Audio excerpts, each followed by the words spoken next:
Dub Sports Podcast is recorded before a live studio audience. All right, today we are going to be covering a lot of interesting topics. How the NBA is going to deal with a lack of crowd noise on their broadcasts, keeping the players' foul mouths out of the censors' ears. We're going to talk about the Dallas Cowboys picking up the Red Rifle. We're going to go over our favorite news from the week and lots more dumb sports banter. So let's get things started. The NBA is looking at returning to play as early as June 1st, but there would be no fans in the stands. And we all know if you could hear what was going on down on the court, it would be rated mature. So what should broadcasters play over the top of the game action to keep this thing family friendly? Sean, let's go ahead and start with you. Sure, yeah. So something that they could play over the top of dude, you know what? Honestly, I can't even off the top of my head, aside from like the like they play on blooper reels and whatnot. Like if the ball goes out of bounds, maybe you just play like the instead of hearing it in the background, it's now in the foreground. So like when, defense, that would be what you hear in front instead of, someone getting a rebound saying, give me that, hashtag sorry, Charles, when they go and grab a rebound. So I'm thinking you could do that, like make the actual PA announcer go into the foreground and kind of like maybe fade out some of the noise because, basically the entire game is going to be F-bombs. You're going to hear the N-word a lot. I'm certain of it. Someone being called a little B-word. Yeah, there's going to be a lot of stuff being said. So you probably want to try and fade that out as much as possible without having the game only aired on Showtime or HBO. All right, thanks, Sean. T, what are you thinking? I think that depending on which city we're going to have games, I don't know if they're going to continue with the schedule as planned, the Nets are playing the Knicks at Madison Square Garden. But depending on which city that you're in, they should play sitcom intro music, depending on which city they're in. So, like, Knicks got Seinfeld going. The Celtics are playing. You got Cheers. Or if you're in Hotlanta, as the young Gohards like to call it, they got Sanford Son just blaring. But they do something like that because that is pretty family friendly, and it just brings up it's nostalgic, some good shows, some good sitcoms, and I think everybody would be happy. So you're talking about sitcom music for 60 minutes straight during game action? Yes. Where everybody knows. Yes. Just have a Cheers drop in. Exactly. Here come the Celtics. Where everybody knows. Yeah. Kemba Walker. Exactly. Yep. It'll be cool, I don't know how much licensing would cost for that, but I'm actually in favor of that. I think that's a pretty good idea. Matt, what are you thinking? Yeah, and I don't like to release my sources, but let's just say that I was told that what they're planning to do is take the first 130 people from each city that listen to this podcast and put them all on a Zoom call and project it over the PA system. All right. None of this is true. Let's just settle this right now. Matt, you're going to have to earn the right to talk again. Hey, the Zoom calls work great for the NFL draft. That's what they're doing. Same thing as crowd noise. I could actually get into that. I could see the TNT or somebody just picking up a bunch of fans and having them cheer. I do think that sounds like a censorship disaster where they couldn't just do like a 10-second delay, because the second you have a fan get angry because I don't know, LeBron just destroyed Kawhi on like a back screen dunk or something like that, you're gonna have somebody cussing there too. And again, I really don't think the networks want to have to deal with that. So I think they're going to try and go for something more controlled. I could see with them just going to the old play-by-play, like the old Hot Rod Hundley Utah Jazz yo-yoing at the top of the key, just simulcast kind of thing, and just completely covering up all the sound from the game that way. I don't know if that's something they seriously consider, but I could see it happening.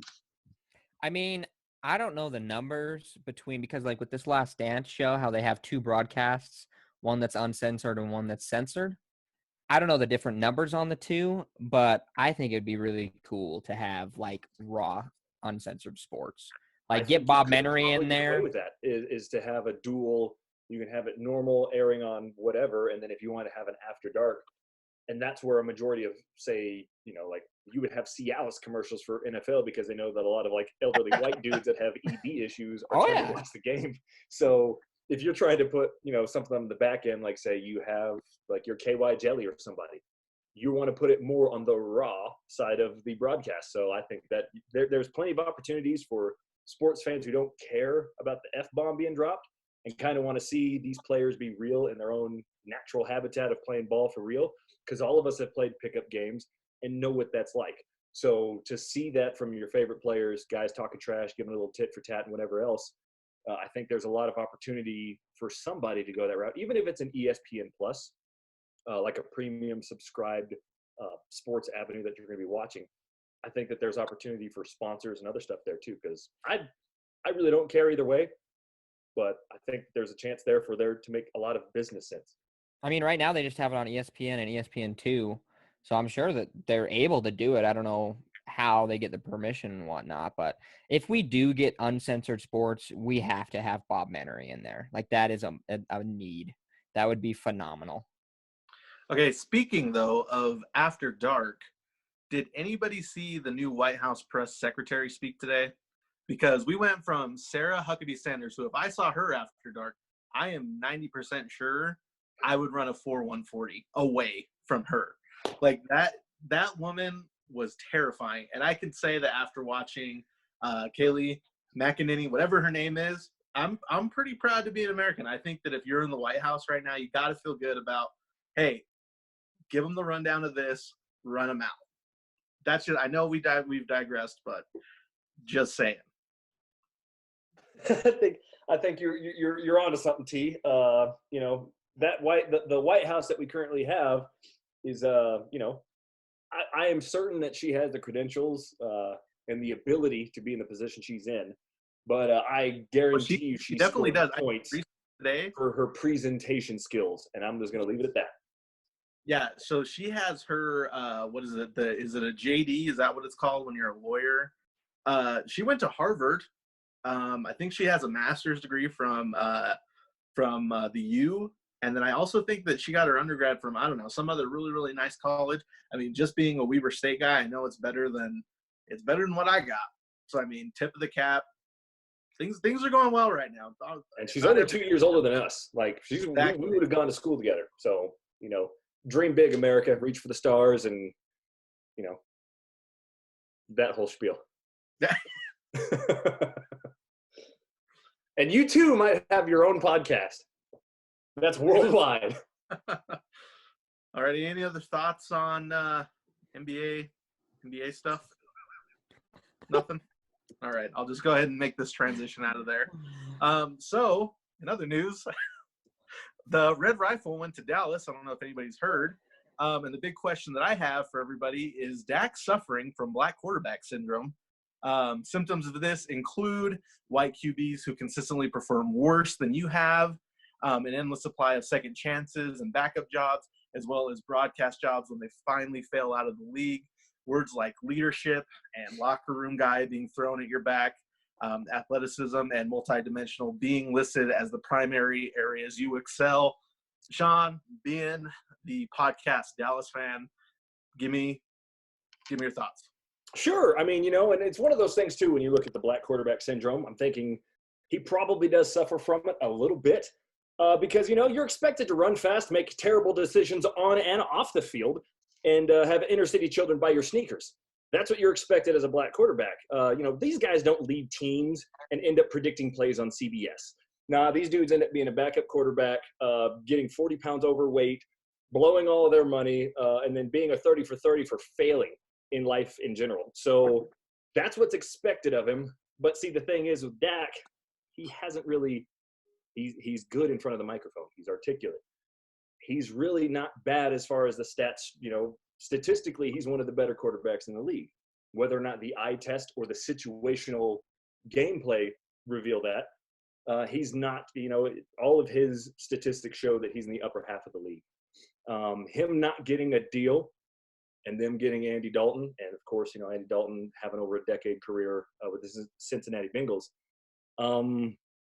Man, it's one of those things where talent is supposed to outweigh everything in the NFL. We're here to win, right? Like that's what it's all about. You play to win the game type stuff.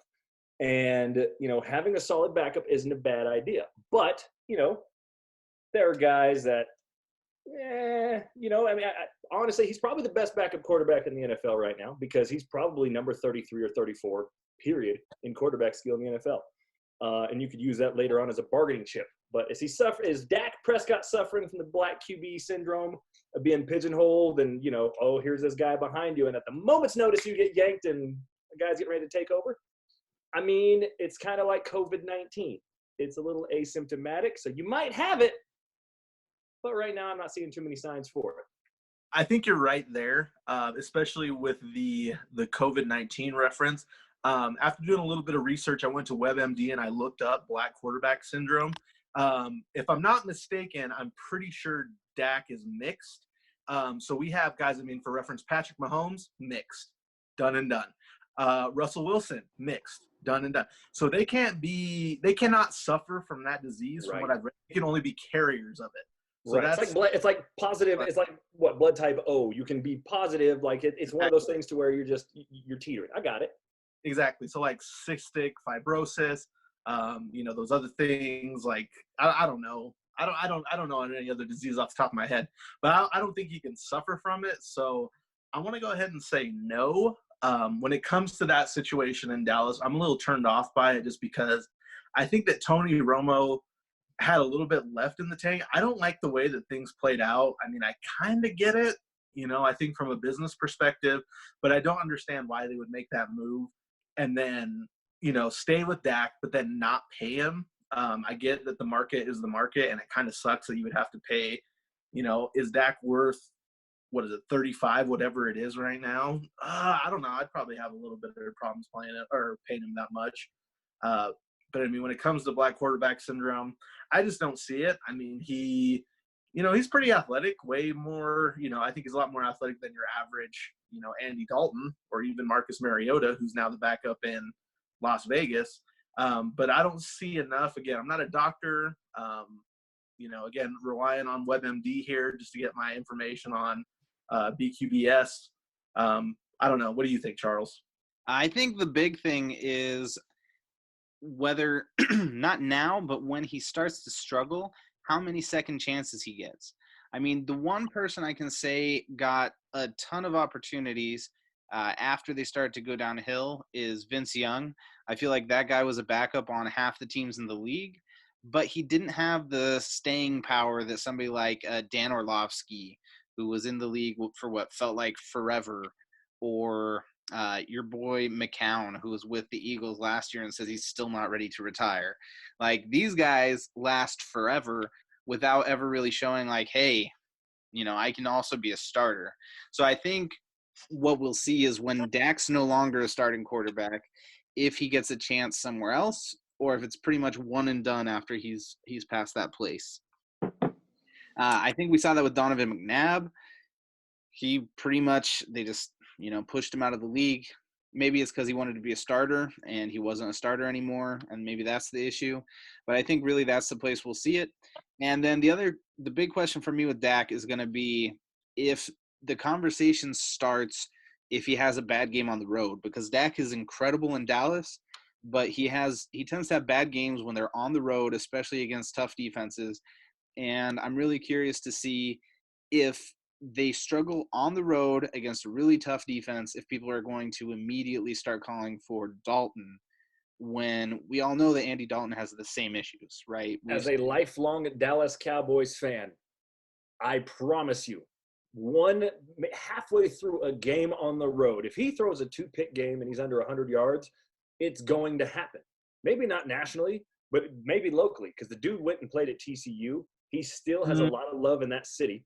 And, it's one of those things where it's like, oh, well, they're not signing him to a long-term deal. Dak really isn't all that. The advanced analytics say this, but you know what? The eye test shows that, it's third down and he can't make a play. He threw it behind his receiver.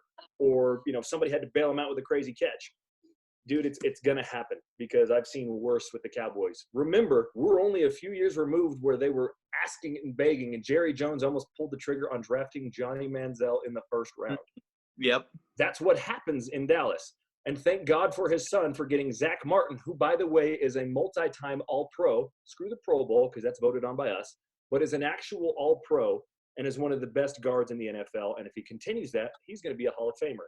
Johnny Manziel is about to get picked up on our team via stimulus check. So that's where we're at right now with all that.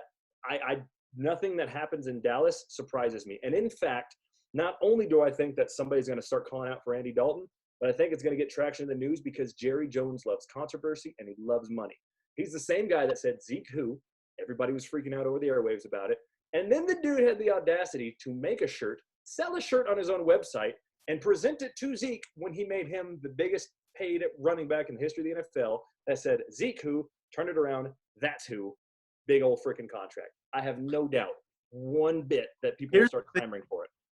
I get super pissed off, though, when it comes to – I mean, the more that I've been betting sports, though, I care a lot about stats that actually matter, not like the counting stats where, you know, like X amount of yards or X amount of, you know, attempts per game, whatever it is. But Dak he was number 4 in the league in QBR last year. I think that matters a lot in comparison to Andy Dalton, who barely qualified. He was number 27. I don't know. I think you're right. If he throws 2 picks in any game, I mean, I think it would almost be worse at home for him to throw 2 picks in a game, just because everybody would turn on him. But I think their record's bad. If they have a bad record, you're going to hear it real quick. Like if they start the season, God forbid they start 0-2 or 0-3. Mm-hmm. It's going to happen immediately. Now, if they do what they did last year when they were 3-0 and beating the crap out of teams that they should have done that to, no big deal. But if all of a sudden you start seeing a downhill thing, and if he's losing the locker room, if there's any whispers that, hey, he's losing this, or if there's any whispers that, you know, Andy Dalton murdered it in camp, that this dude is money, that he's helping everybody out because for everything you've ever heard about Andy Dalton is he's a good dude. You know, who knows? I don't think it's a real conversation that has legs, but because the Dallas Cowboy fans are so incredibly stupid, me being included in the Dallas Cowboys fan base, I absolutely think that you'll start hearing talks about it. Will Kane will mention it on ESPN one time. He'll start freaking out about something. Number one, Tom Brady's the greatest thing to happen to Tampa Bay since Tampa Bay existed. And the Cowboys will get brought up with that guy. And, hey, maybe we need to start thinking about putting Dak on the bench. My best Will Kane impression. But you'll start seeing that from somewhere. And it doesn't have to be national, but you'll hear whispers about it because the Cowboy fan base thrives on controversy. They print money, and they can't help themselves. It'll happen if the Cowboys dip below 500 at one point in the season. I'm not disagreeing with you. I completely agree. But I think that Jerry Jones doesn't care about any of that. I think he is basically in a win-win situation with this because he brought in Dalton as, like Charles was saying, like a McCown or a Fitzpatrick, to where he says, okay, one of two things is going to happen. Either Dak's going to thrive and he's going to get paid and we're going to have a franchise quarterback, or he's going to fail. I'm going to have a quote-unquote veteran that can continue to tank. And what's waiting for you next year? Trevor Lawrence. And then you have a veteran to sit behind him, just like McCown or Fitzpatrick. I actually think Jerry's looking at his own neighbors in Houston. In his mind, he's like, you know what? Deshaun Watson, who might someday suffer from BQ or BQ, BS, whatever, is if Deshaun Watson goes down, oh no, you guys are in need of a quarterback. Well, look what I have right here. And you guys have a lot of freaking things to give me, and you suck at negotiating. And I'm Jerry Jones. I invented negotiating for money. I'm so freaking ridiculous that I wanted rocks in my front room. If you ever go on the tour of Cowboy Stadium, this is a real thing. They have stones and like all these precious rocks in their little lobby.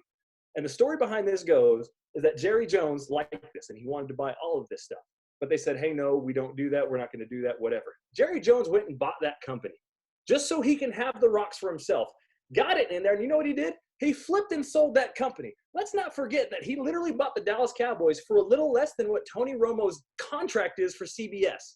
And he's now, he's an oil tycoon. He's a billionaire with a G. Like, come on now. He's going to fleece O'Brien for everything he's worth. You're not only going to lose Deshaun Watson, but I'm going to take Brandon Cooks for pennies. I'm going to take somebody else from you because I just want to. And you know what? Package in J.J. Watt. You can have yourself a quarterback with your freaking 4-3 team at that time because Bill O'Brien sucks as a GM, but Jerry Jones is money when it comes to money. So if nothing else, you have a backup quarterback that when a starter goes down, and just for the sake of our conversation, it's probably going to be Lamar Jackson. It's probably going to be Patrick Mahomes. It's probably going to be Deshaun Watson. Something like that happens with an athletic quarterback that doesn't want to slide. Hey, guess what? I have somebody who's safe, who is a locker room leader.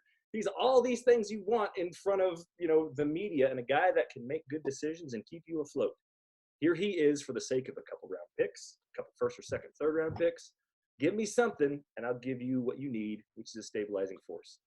He really does. He's got a win because Jerry Jones he sucks at managing football teams sometimes, but my goodness, does that guy know how to just make money and make moves. So I could see that working out for him, just waiting for Houston, hoping to God Deshaun Watson gets hurt so he can fleece Bill O'Brien for everything that guy has, including his house. Dumb Sports Banter is brought to you by Dumb Sports Podcasts. Are you a business who's looking for a unique platform with pinpoint advertising accuracy to literally singles of people in the northern Utah, Toronto, Canada, and surprisingly, Tokyo, Japan regions? Do you wish you could reach these half dozen individuals to promote your business and or political cause?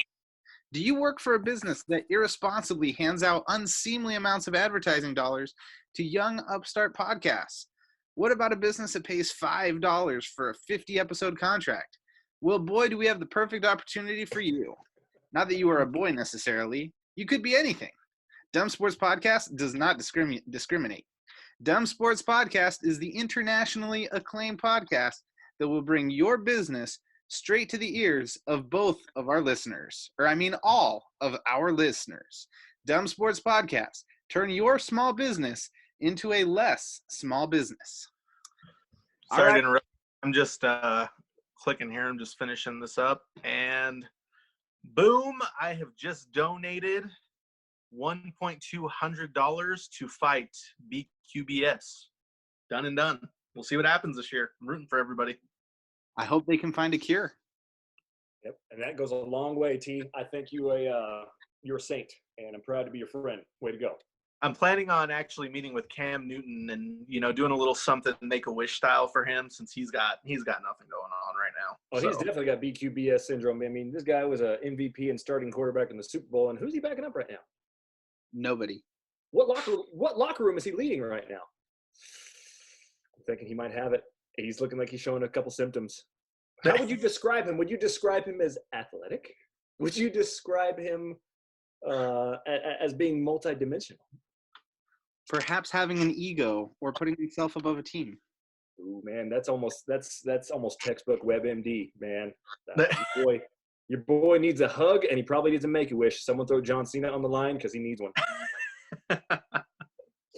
All right, let's move on to Dumb Sports News. This week, the NFL released their schedule. What matchups are you looking forward to most? Matt, we haven't heard from you a lot. Don't screw this up. Yeah, I am definitely looking most forward to Week 13. And that is when Joe Burrow and the Bengals will visit my Miami Dolphins, and we will see that Tua is the superior quarterback.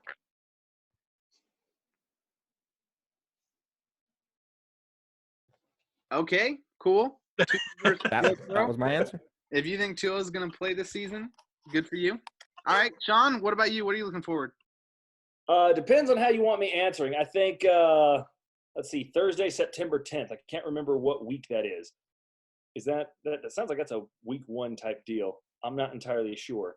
But whenever Patrick Yeah, that's Mahomes, week 1. Yeah. Is that the Texans at the Kansas City That Chiefs? is actually the first game of the season. It's a Thursday there you game.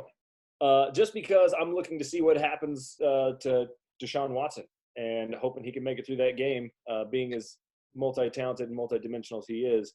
God forbid something happens to him week 1 and somebody wants to sell him a quarterback. But really, probably the game that I think the one I'm looking most forward to would be the 49ers at the Patriots sans Tom Brady. I want to see what that looks like when Jimmy G goes in there, because now Jimmy Garoppolo he's not Peyton Manning, he's not Tom Brady, he's not Aaron Rodgers. He doesn't get the keys to the offense. Kyle Shanahan runs that team. As we saw in the NFC title game, I'm willing to just do something if it means winning, but I'm curious to see if people are going to be clamoring, if people are going to be like shouting out for Jimmy G. I want to see if Bill Belichick gives him a loving embrace, like, it was supposed to be you. I meant to get rid of Brady 3 years ago. Like, I want to see if that happens. I want to see the sideline reactions. And I hope Tony Romo's calling the game because he'll ask a cameraman to look for it. So I think that'd be interesting to see. I want to see the dynamic between Jimmy G and the rest of the Patriot staff if they're giving him some love. So curious to see what that looks like. Hmm. I think for me, I feel swindled, honestly, by that kickoff game. I think that would have been a great game if it would have been the same Texans team that was coming in. For me, there's a couple of them. The biggest one, just personal, just very self-serving here. Saints, Raiders, Week 2, Monday Night Football in that new Vegas stadium. Can't wait for that. I think that's going to be a banger for sure. There is the Steelers. There's a couple Steelers matchups that I'm really interested in. I like that Steelers-Cowboys game that's going to happen on the 8th. That's always a good game to watch. And then the Steelers and the Eagles. I really like that cross-state rivalry. The big ones, though, that I am super, super pumped about, Sean, you already mentioned the Patriots game. But the big one, I think, is Chiefs at the Bucks. I'm really, really hoping for some offensive explosion to come from that. I don't know what Tampa Bay is going to be. I'm really, really hoping that Tom can just put something together and light it up with all those weapons that he has. And then the last one, obviously, is that Thanksgiving Day special where Washington and Dallas meet up for a old school, what was it, 19 – no, not even 19, actually, more like 17. I don't know. When did Thanksgiving happen? Do we have a date on that? Does anybody have? Wonderful. Yeah, we're going back. We're talking about the original. It's a Thanksgiving Day celebration of the original Thanksgiving Day. What would we say? Somewhere around 1492 and the mid-1500s when we really got into the spirit of Thanksgiving with the Cowboys versus the King from Washington. So we're able to get together, get with our families, enjoy some football in the comforts of our own home while we watch a team called from Washington get dominated by a bunch of Cowboys. I think that's apropos. I'm totally for it. I'm totally with it. I totally celebrate it. Happy freaking Thanksgiving. Go Cowboys. Boo. Hail the – yeah. You know, I bet our good friend Bob's pretty excited for that Chiefs Tampa Bay game as well. Isn't he a Mahomes fan now that Manning's out of the league, or what team does he root for nowadays? That's a good Who question. does LeBron play for? Is he playing the NFL yet? Is he a tight end? Guys, don't make fun of Bob. He's one of our 3 fans. Oh, that's right. And I probably should have been easier on Jimmy G because of Brandon too, huh? Yeah. I wasn't even all that hard on him. He's the best, Brandon. Jimmy Garoppolo will be the MVP this year. I promise. Okay, stop making fun of Brandon. He listens to the show enough to actually hear the jokes that come on more than 2 minutes in. Just kidding. All right, so we're going to keep moving. As far as the schedule release, the thing I'm excited for is to watch the Eagles beat the Giants. I absolutely detest the Giants to a level that I think anybody would find irrational except for Eagles fans. My hatred for them is equal to or maybe even exceeds my love for Philadelphia. And I feel like you're not a true Philly fan if you don't feel the same way. So there you go. So we're going to go ahead and jump to reactions to The Last Dance. We're all the way to episode 6 now, correct? This weekend will be 7 and 8. So what do you think through the first 6 episodes? What's everybody's reactions? I love it. Well, I think, I guess I'll tell this personal story. So every year on January 11th, I send out 4 messages on Instagram. I send one to Danny McBride, one to Dave Chappelle, one to Nicki Minaj, and then the other one to my mom, obviously. And I invite those 4 people to my birthday party on January 31st. I think I'm actually going to cut out my mom this year and send one to Dennis Rodman because this guy obviously knows how to party. This guy is now on the list for any party that I ever throw. I know that he's never going to show up. But after watching his whole Vegas bender, a tip of the cap, I know that I would have died. I almost died in Vegas like 3 years ago. It was bad news. I was actually with the executive director of the job I was working at that time, which is always embarrassing. But yeah, I mean, I'm just astounded that Dennis Rodman is an absolute beast, is able to go on a 2-3 week bender or whatever it was, come back, perform well. Overall, I think the quality of just everything is, I don't know. I didn't know Phil Jackson was a hippie. Honestly, I always thought he was kind of a hard ass and just kind of hard to be around, is super exhausting. But I kind of want to like make a, I don't know, bead a necklace with them or whatever he's into. I don't Yeah, know. he's like I like super what into I'm like Buddha and yoga and all that stuff. I think peyote too, and he lives in Montana, which I'm up here pretty far north, so seeing. I'm sure we can take an ATV to his property. Might as well. Yeah. I mean, I'm loving it. I love how they're kind of doing 2 timelines throughout the whole thing. They're jumping back and forth from the 98 season, which is technically what it's about, and then they're backtracking to the entire story all within every episode. It's not like just one giant timeline. I think it's super entertaining. I think it lives up to. On that. Yeah. I actually hate that for some Really? reason. For some reason, I feel like it was like just because it got moved up. You know what I mean? Like I can't remember when it was supposed to originally get, but I June. feel like the people who, the directors, producers, whoever, were like, oh crap, like let's start like getting this ready for TV, but like let's go with this ploy of having to go between 2 timelines. I don't know. I personally don't like it, and at the same time, I understand why you like it. I just had to get that out. Back to you. Yeah, no, yeah. Let me put it to you this way though. The reason that I like it is because people, unlike me or you, like my wife, for instance, is loving it because they'll be telling a story in the 98 timeline, and they'll go over said player, and then she's like, well, why is he like this, or why does he do this? Next thing you know, jump back and you get to learn all about that guy. So for people like her, she finds it extremely interesting. I mean, she just told me this last week that if we ever have twins, she wants to name them Jordan and Scotty. So I think it's living up. For those of you who don't know, that Matt's wife is T's sister, so we're just keeping it in the family here a little bit. Sean, what are you thinking? What I'm thinking is so right now, all of you, tell me how many pairs of Nikes you own. Is it like you right now at least are wearing a pair of Nikes, correct? Correct. You own a pair. How about you own a pair of Adidas? No, correct. Right? No. What I loved is Michael Jordan taking the American flag and covering up the Reebok logo. Oh, I love that. Wonderful. Because you know what? Especially with us, boys, I don't know if you know this, but we're worldwide famous now. We're played in 3, countries? Aside from America? We're 7. 7 deep right now. So I don't know about you, but the fame's getting to me. I'm feeling it. And you know what? If somebody wants to throw a logo on me, the very first thing I'm doing, only rocking that. Especially if they're paying me equal to or more than my current job right now. Then I better be covering that up because why do I want to have my image as a world famous podcaster, being broadcast to all these people that aren't paying for it. So the only thing I'm wearing is the stuff. If the checks are right in the checks, that's all you should be wearing. And I get it. I loved it. I absolutely loved him throwing the flag over, basically saying, screw all you guys. I'm, Jordan brand, Nike brand, whatever, during the gold medal ceremony, which gives you a little hint as to, number one, we're going to win the gold medal. We know this. So Jordan's already thinking, when I get to the podium, most athletes, when they win something, you are now officially a world champion again in the given sport that you're playing.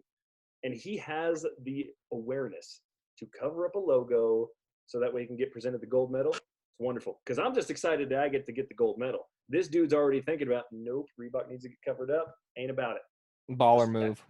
Yep. Absolute baller move. Loved it. Yeah, I'm actually all about that life. I think the best part of the documentary so far has been watching Michael Jordan's expressions. Like, I just love the fact that he was doing all of this without – I didn't notice at all when I was a kid watching him do any of these things. Like, to see him, wink at the camera right after he did something. I mean, there's the famous shrug against the Blazers, but there's just a million other little things like that I think have been really interesting. And it just shows how intentional he was with everything he did. Oh, that was the other thing that people don't give him credit for is his mind game. Like, he got in other players' heads better than just about anybody ever has. He knew how to get under your skin. You know whose head he didn't get into, though, is that security guard who he was gambling with.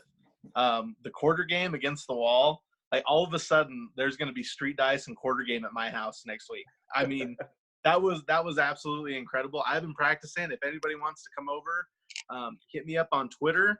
we're having some underground gambling next week. It's going to be like the Prohibition in the 1920s, the last 20s, which were probably better than the 20s we're living right now. But I don't know. That's just me.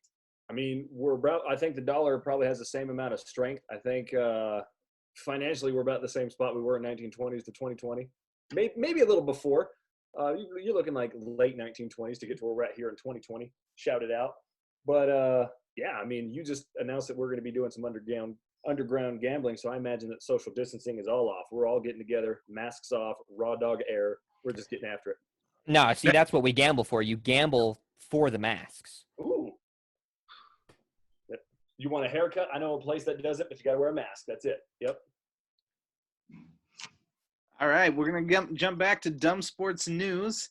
So Korean baseball has returned, and that makes me wonder, if you could pick any one sport to watch, bet on, and devote your entire fandom for the foreseeable future, being played in one country or region outside of the United States, which sport would it be, and where would they be playing it? T, why don't you go ahead and lead us off on this one? Jamaican bobsled team. Getting that thing going again. I think that was a really nice tradition in the late 1990s. I think they got a lot of good prospects out there. I know that they're devoting a lot of their time to running and other things that, I don't know, I'm not an expert on that culture, but I'm really into bobsledding for sure. I actually had aspirations as a 9-year-old to be in the Olympics, competing in the Winter Olympics, that is. Yeah, I don't know. Sounds pretty cool. What about you, Sean? What are you thinking? Any curling in Canada? Dude, I could watch curling all day long because it gets intense and it is crazy. The way they glide and release and just the intense look in their eyes. We're talking about the looks that Michael Jordan gives. Dude, have you ever seen a guy that looks like he's not athletic at all, just freaking kneel down, hand on, slide like 90 feet, and then just let that sucker go and watch that fly?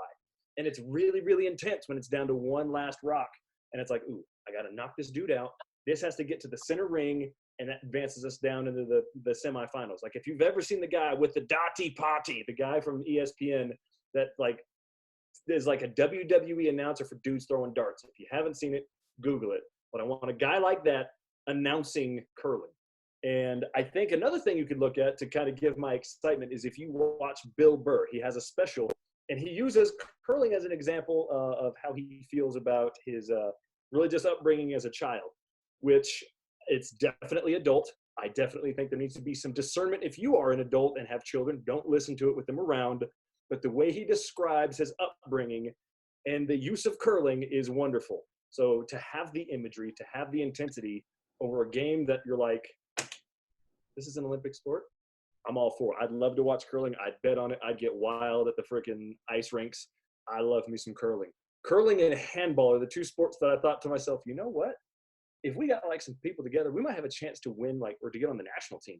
Like, handball for real is nuts, and curling is right there with it. I'm like, it can't be that hard to push a stone, get a bunch of dudes looking like Super Mario Brothers, and just take this broom and, you know, to make sure that your sucker gets where it needs to get. I've never done it, obviously, but I mean, if it's an Olympic sport and we're trying to get in, that looks like something we don't, you know, you don't have to worry about a training regimen. You ain't waking up at 5 a.m. to, you know, lift weights and, you know, be on an Under Armour commercial with The Rock. Nah, what you're doing is you're sitting down eating donuts, hanging out with the fam, and every now and again, you know, pushing stones in an ice rink. So I'm all for curling. I think the world of Japanese baseball is an interesting one that we don't really see over here. I don't know a ton about it, but I've heard that it's pretty insane over there. But as far as betting on sports, I don't know if you guys see those videos that go around Facebook of the slap competitions. Oh, man. Give me that in Russia. Oof. Russian? That's what I want to bet. That's what I want to bet on. Is because I imagine that everything is black and white there. And that's just not going to look great on my very nice television that I've spent quality, hard-earned money on. So I would also be a little afraid with interference on the Russian mob if they knew everyone in the world was betting on it. I feel like you'd find these random upsets where the entire populace had their money on one slapper, and then all of a sudden, you know, they just took a dive. Slapper. Is that a proper pronoun? I'm pretty sure that's what you would call it, and it'd be a noun, but nice. That's also another good reference to the 1920s. the women. No, wait, that was Flappers. That's my bad. Flappers. Flapper, Yes. correct. Yeah. I thought it was Slappers, but that's a different decade. So Sean, I'm not sure if my family from Canada, my in-laws, are going to love or hate your segment on curling you just did. I'm not sure whether they're going to take that as offensive or if they're going to be like, you know what? Don't care. He said he wants to watch it. Yep. Well, I'll tell you this right now, as a full-blooded American citizen, and knowing how Canadians are, they're super nice and friendly. And I imagine that they're going to be all for it. Go Canada. That's actually true. My entire in-laws family that I've met are super nice and friendly. So, oh, I'm sure. And if they got some poutine, and if they want to, do some, what do they? How do they dress their chips with their fries or whatever? They got like vinegar and like malt vinegar, right? Like I don't know what Canadians do. maple syrup. Maple syrup. Like I don't know. Like they do a bunch of weird stuff. Curling is an Olympic sport, and they're totally good at it. And they're a bunch of dudes that in one of their like national pastimes, they like to fight people. And they don't break it up till somebody gets on the ground. And then afterwards, they'll go have a beer with them. So, Canadians, that's a friendly group of people. I imagine my curling thing won't, they'll be all excited that a world-famous, world-renowned podcast that's airing in 7 countries decided to plug a sport of theirs. So you're welcome, Canada. So, yeah, that's their reaction. So, gratitude. You're welcome. Lightning round style, just really quick because I know that we have a time limit. You can visit one city in Canada, all expenses paid. 4-day vacation. Where you're going? Go. I'm going Winnipeg. Sean? Vancouver. Nice. Matt? Quebec. Ooh, good fishing in Carl? Quebec. Montreal. All right. Wait, how did nobody say Toronto? People have been there. I've been there a lot.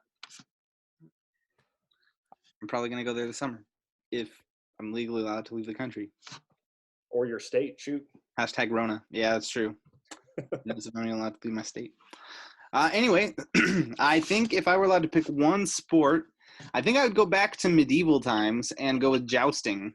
Oh, yes. Ooh. If I'm watching jousting and can pick whichever country in the world I want to see, go jousting, I think I'm going to either go Mongolia or Kazakhstan, because those weightlifters from Mongolia and Kazakhstan are massive dudes. I guess Iceland would be okay too. Man, I think I want any of those 3 countries just to host a jousting tournament, just to see some massive dudes on a horse just go destroy each other. Like, it just sounds incredibly entertaining. Now, I would hope nobody would actually get hurt, but it still sounds incredibly fun to watch. I can't support any country with a stand in it ever since a certain event that happened when I was 11 and in 6th grade,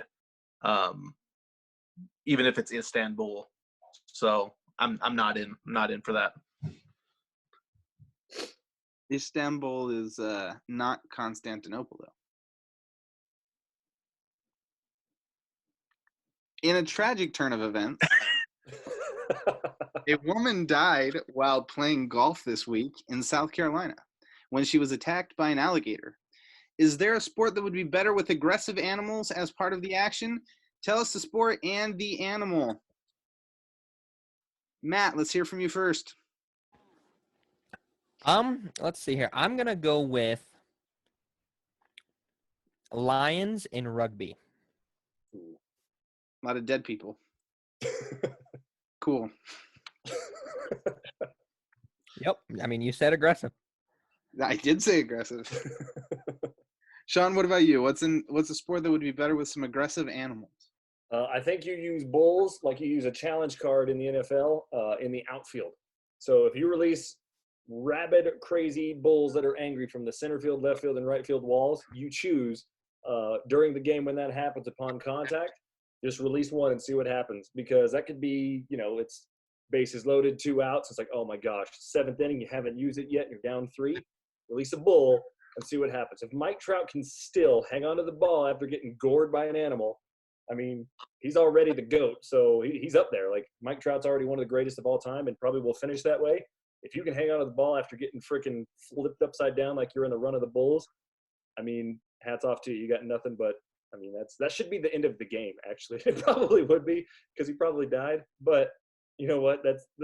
How bad do you want it? And I think Bulls in the outfield instead of Angels in the outfield, I think that can make sports interesting, especially for baseball, who needs viewership.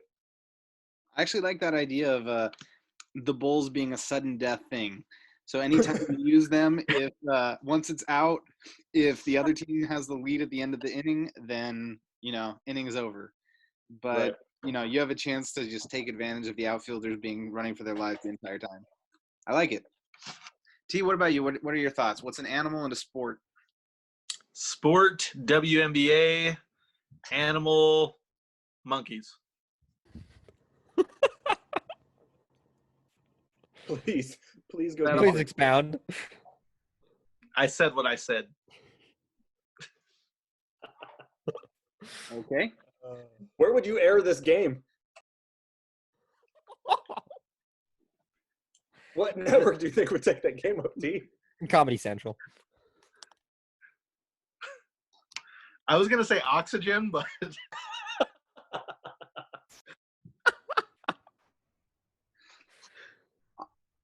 Yeah.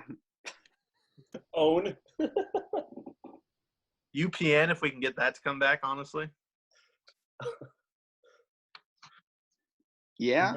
Would that classify in Lifetime? Lifetime. I don't What think. about Spike TV? Because I know that they like geared all their programming towards like men-only viewership. I mean, you throw monkeys in there, and then I don't know, it's women's sports. You can think of something, I'm sure. Yeah, that's a good point. That's a good point. Some monkeys, aggressive monkeys, women playing basketball. I can see that go somewhere. I was gonna actually say the same thing, but I was gonna go with some baboons in the NBA, just because I thought that would add a little extra level of difficulty, having to watch where you're stepping. Maybe you don't want to push the ball as much because the rabid baboon is under your rim at the time. Something like that. Moving on. 2 Americans were arrested in Venezuela this week when they attempted to invade the country with a group of just 60 people. What's a better sports equivalent than Appalachian State raining on the Big House in 2007? Sean, we'll start off with you. Georgetown and, oh gosh, who in the world did Georgetown lose to? Were they Villanova? Georgetown Villanova would be my 1985 Georgetown Villanova would be it. You got to go lights out. Otherwise, you're going to lose because it's bigger, it's better, they're meaner, they're badder. So it has to go perfect for you, and you got to give it a shot. To even make it that far is astounding, but to actually go and win the game, you got to give kudos to it. So that's where I'm going is Georgetown Villanova. very nice. What about you, T? What are you thinking? I am going back to UMBC versus Virginia in Dang the it. NCAA tournament. So I was going with. Was a beatdown. First of all, I was not a fan of Virginia. I thought they were hot garbage coming out, but to lose to UMBC, which sounds like a knockoff of NBC, that was just astounding. That I thought it was incredible. Matt, you were thinking the same thing? Yep, I was going with the same one. UMBC for the first ever 16/01. Dude, and that wasn't like a normal, like if a 16 was going to beat one, we all thought it was going to be like a buzzer beater. It was going to be a back and forth. They straight destroyed took them. it to them.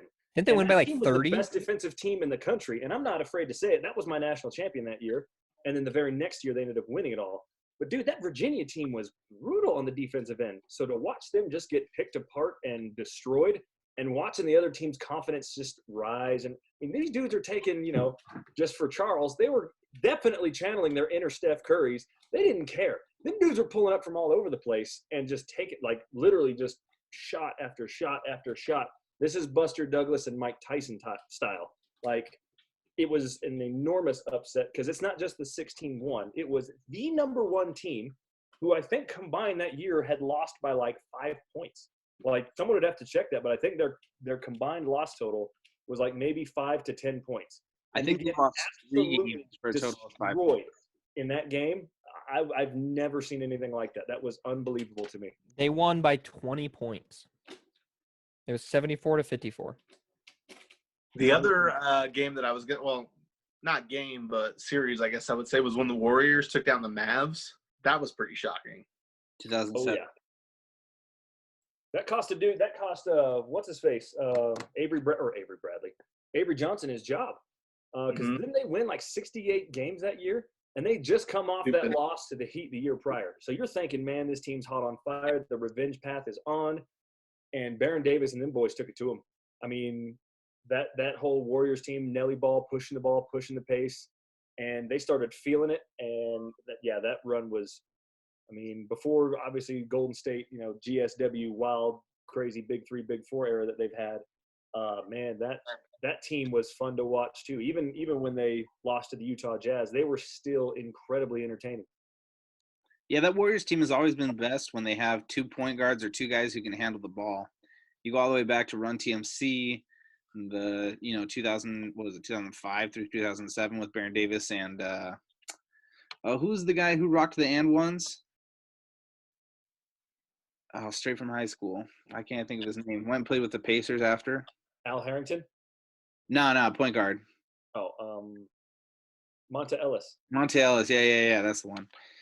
Yeah, so, I mean, when you had Baron Davis, Monta Ellis running together, those guys could score real fast, could move up and down the court real quick. Yeah, I think I'm going to go with the Wolfpack, just the super famous 1984 Wolfpack, who went and upset a Houston team that was just overloaded in the championship game and, got Jim Valvano his championship that led to Jimmy V being the famous coach that he eventually became. I think that's who I'd go with. That was a good one. I enjoyed that. Yep. All right, so the New York Times reported that murder hornets have reached the United States for the first time. And despite what many people have said, that term has existed since at least 2003. Who is the person in each major sport who deserves the murder hornet nickname? T, let's start with you. First guy that comes to mind is in the NBA. I go Patrick Beverley.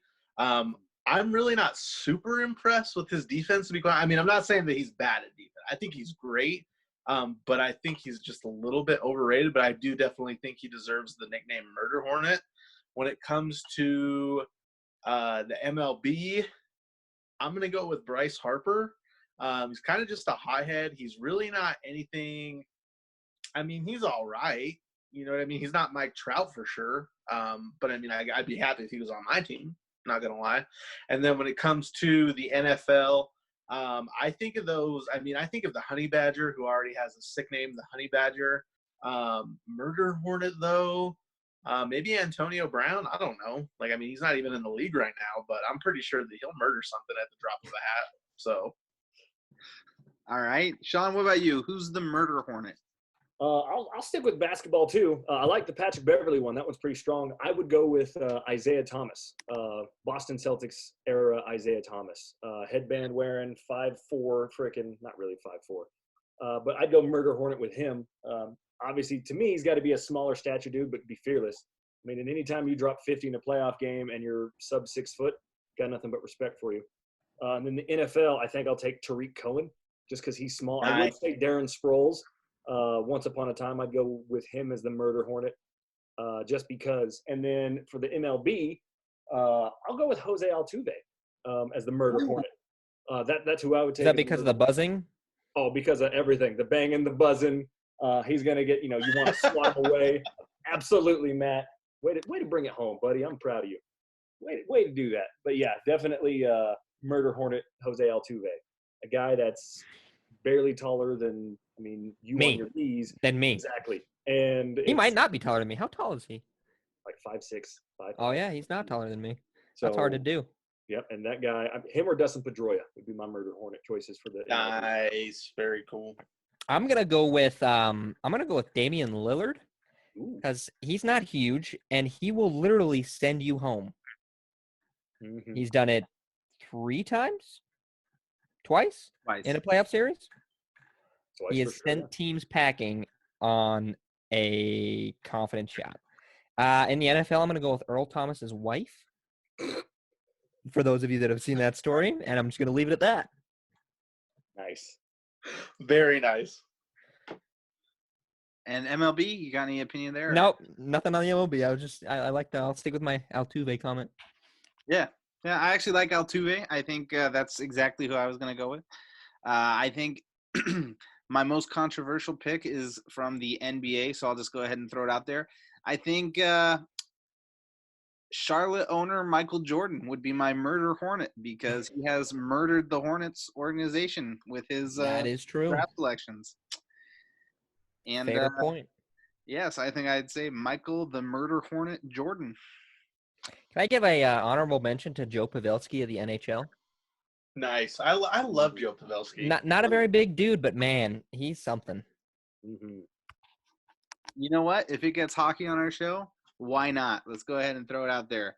Joe the Murder Hornet Pavelski. We need to find somebody that's in curling. I need to shout them guys out too. Yeah. All right, well, we'd like to go ahead and thank our fans. This last week, we experienced unprecedented success.